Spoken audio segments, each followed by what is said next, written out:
भारत में एक पर एक फेमस डाकुओं का इतिहास रहा है, पर साउथ इंडिया में एक ऐसा डाकू हुआ जो 20 सालों तक तमिलनाडु और कर्नाटका के जंगलों में आतंक का ऐसा मंजर कायम किया कि उसके नाम सुनते ही लोगों की रूह तक कांप जाती थी।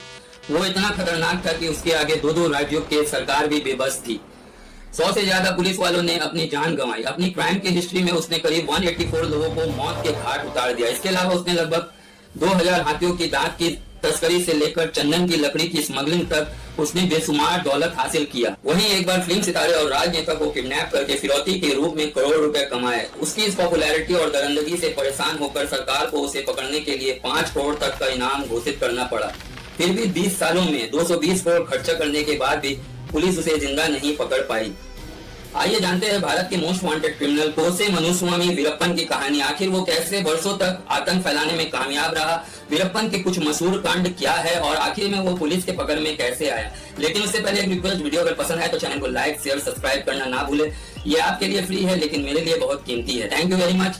चलिए शुरू करते हैं। वीरप्पन का जन्म 18 जनवरी 1952 को कर्नाटका के गोपीनाथम गांव में हुआ था। वीरप्पन ने बहुत कम उम्र में ही अपराध की दुनिया में कदम रख दिया था। एक्चुअली वीरप्पन के चाचा सलवाई गोंडूर ऑलरेडी पहले से ही एक शिकारी और चंदन तस्कर थे, इसलिए बचपन से ही वीरप्पन आपराधिक घटनाओं को देखते हुए बड़ा हुआ। वीरप्पन भी अपने चाचा को ज्वाइन कर लेता और हाथियों की हत्या करके दांत की स्मगलिंग शुरू कर देता। लेकिन कुछ दिनों बाद वीरप्पन अपने चाचा से अलग होकर खुद ही सबसे बड़ा स्मगलर बन जाता और देखते ही देखते वो भारत के सबसे बड़े चंदन और हाथियों की दांत का तस्कर बन जाता।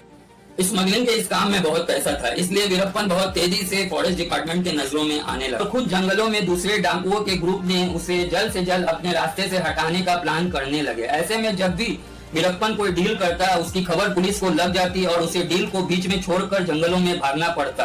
पुलिस को ये सारी इंफॉर्मेशन उसके कॉम्पिटिटर दे रहे थे, जिस वजह से वीरप्पन ने उन सभी कॉम्पिटिटर को चुन चुन कर मारना शुरू कर दिया।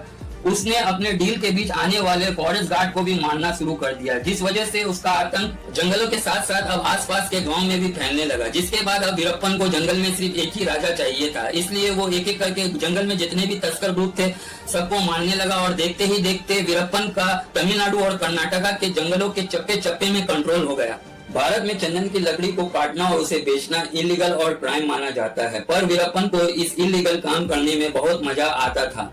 कर्नाटका और तमिलनाडु की सरकार के कई सालों की कोशिश के बाद भी वीरप्पन को पकड़ने में असफल थी, इसलिए कर्नाटका गवर्नमेंट एक ऐसा ऑफिसर हायर किया जो अपने काम में माहिर हो और ईमानदार भी हो। ऐसे में कर्नाटका गवर्नमेंट ने IFS ऑफिसर पी श्रीनिवास को कर्नाटका के चंपा राजनाग में तैनात कर दिया। इस पूरे एरिया में वीरप्पन का कब्जा था, इसलिए पी श्रीनिवास ने पूरे एरिया में अपना जासूस लगा दिया। आखिरकार 3 साल के कड़ी मेहनत के बाद 1986 में वीरप्पन को गिरफ्तार कर लिया। लेकिन कुछ दिनों के बाद वीरप्पन को भागने का मौका मिला और वो किसी तरह वहां से भाग गया। पुलिस से भागने के बाद वीरप्पन और ज्यादा चर्चा में तब हुआ जब साल 1987 में उसने चिदम्बरम नाम के एक फॉरेस्ट ऑफिसर को किडनैप करके बहुत बेरहमी से मार दिया, जिससे पी श्रीनिवास और ज्यादा टेंशन में आ गए और इसने इस बार वीरप्पन के गांव गोपीनाथम को टारगेट किया। इस बार वीरप्पन का खबर निकालने के लिए पी श्रीनिवास ने गांव के लोगों का मदद करना शुरू कर दिया और उनके दिलों में जगह बनी। श्रीनिवास ने गांव के लोगों के लिए रोड, मंदिर, हैंडपंप और लगभग गांव में 40 घरों का निर्माण किया और इस तरह पी श्रीनिवास गोपीनाथम के लोगों के चहीते बन गए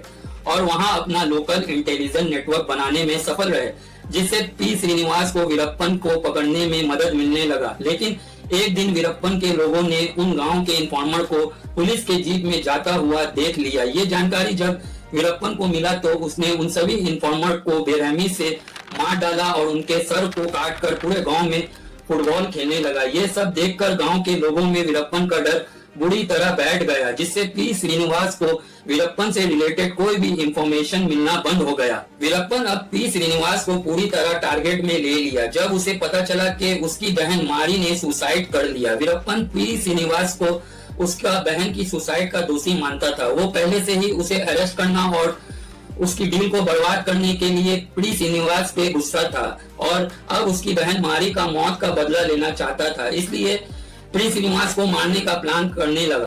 सही मौका पाकर वीरप्पन ने अपने छोटे भाई अर्जुनन के जरिए पी श्रीनिवास को मैसेज भिजवाया कि वो सरेंडर करना चाहता है, लेकिन इसके लिए उन्हें अकेले ही उससे मिलने जंगल आना होगा। पी श्रीनिवास इसमें फंस गए और उससे मिलने अकेले ही जंगल चले गए। उनके वहां पहुंचते ही उन्हें बेरहमी से मार डाला और उनके सर को काटकर अपने साथियों के साथ फुटबॉल खेलने लगा। इस तरह की दरिंदगी से पूरा देश दहल गया। उसकी दरिंदगी के किस्से देश के कोने कोने में मशहूर होने लगे। वीरप्पन का पुलिस वालों पर कहर बरस रहा था। पुलिस उसे पकड़ने जाती और खुद ही उसका शिकार हो जाती। एक बार तो वीरप्पन ने हद कर दिया कि जब 1993 में खुद ही अपना पोस्टर को कोल्हापुर गांव में लगाकर खुद को पकड़ने के लिए आईपीएस ऑफिसर के गोपाल कृष्णन को चैलेंज कर दिया। इस खबर से पूरे एरिया में सनसनी फैल जाती है और के गोपाल कृष्णन वीरप्पन के इस उस्कावे में आकर उसे पकड़ने के लिए अपनी टीम के साथ जंगल निकल पड़ते हैं। वीरप्पन पहले से ही पूरी प्लानिंग के साथ रास्ते में लैंडमाइंस बिछा देता है और जैसे ही के गोपाल कृष्णन की टीम की बस जंगल के कुछ किलोमीटर अंदर जाती है, बस को धमाके से उड़ा दिया जाता है, जिससे कि बस में सवार सभी 22 लोग मौके पर ही मारे जाते हैं। लेकिन के गोपाल कृष्णन दूसरे व्हीकल में होने के कारण बच जाते हैं और गंभीर रूप से घायल हो जाते हैं। इसके बाद कई सालों तक ऐसे ही चलता रहा। कभी पुलिस वीरप्पन के गैंग मेंबर को मार गिराती तो कभी वीरप्पन पुलिस पर चुपके से हमला करके उसे अपना निशाना बनाता। पुलिस लाख कोशिश के बाद भी वीरप्पन को पकड़ना तो दूर उसे छू तक नहीं पाती। इसके अलावा टाइम टू टाइम वीरप्पन अपनी क्राइम का ऑडियो और वीडियो रिकॉर्ड करवाता और बाहर भेजता, जिससे उसकी आतंक बरकरार रहे। वीरप्पन एक ऐसा डाकू था जो क्राइम किए बिना नहीं रह सकता था। इसलिए साल 2000 में उसने साउथ के फेमस फिल्म एक्टर राजकुमार को उनके ही घर से किडनैप करके पूरे भारत में सनसनी मचा दी, जिससे कर्नाटका गवर्नमेंट को वीरप्पन के कई मांगों को पूरा करने में मजबूर होना पड़ा। वीरप्पन का फेमस लोगों को किडनैप करना अभी थमा ही नहीं था कि राजकुमार के घटना के करीब 2 साल बाद 25 अगस्त 2002 को वीरप्पन ने कर्नाटका के फॉर्मर मिनिस्टर एच नागप्पा को उनके ही गांव कामघेरे से किडनैप कर लिया। इस बार वीरप्पन निगोशिएशन की मांग करता। उससे पहले कर्नाटका की सरकार पुलिस कार्रवाई करने का फैसला लिया, जिससे ना तो नागप्पा को छुड़ाया जा सका और ना ही वीरप्पन पकड़ाया। वहीं वीरप्पन सरकार के इस फैसले से काफी गुस्से में था,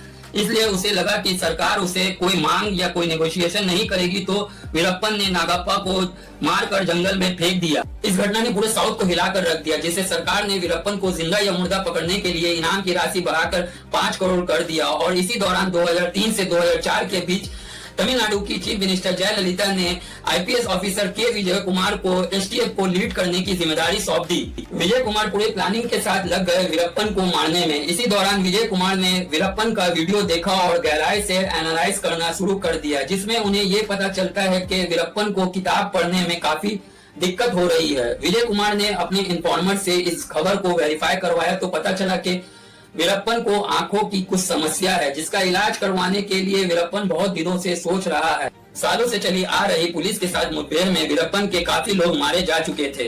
वहीं पिछले 10 महीनों से विजय कुमार द्वारा चलाई जा रही ऑपरेशन कुकुन उसके धंधे और ग्रुप को पूरी तरह कमजोर कर दिया था। विजय कुमार बहुत दिनों से चाह रहे थे कि जंगल से वीरप्पन बाहर आए, क्योंकि जंगल में वीरप्पन को पकड़ना लगभग नामुमकिन है, और ऐसा ही हुआ।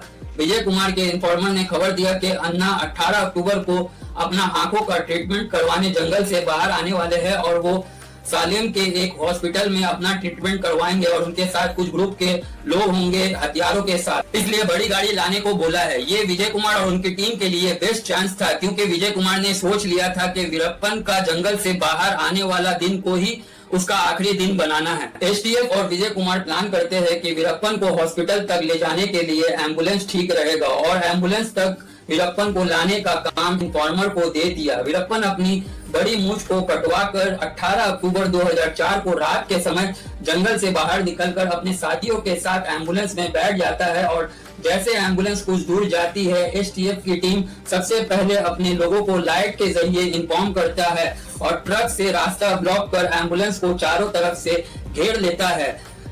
वीरप्पन को अब सब खेल समझ में आ चुका था, पर वो खुद को इस तरह पुलिस के हवाले करना बिल्कुल बर्दाश्त नहीं कर सका और उसने फायरिंग शुरू कर दी।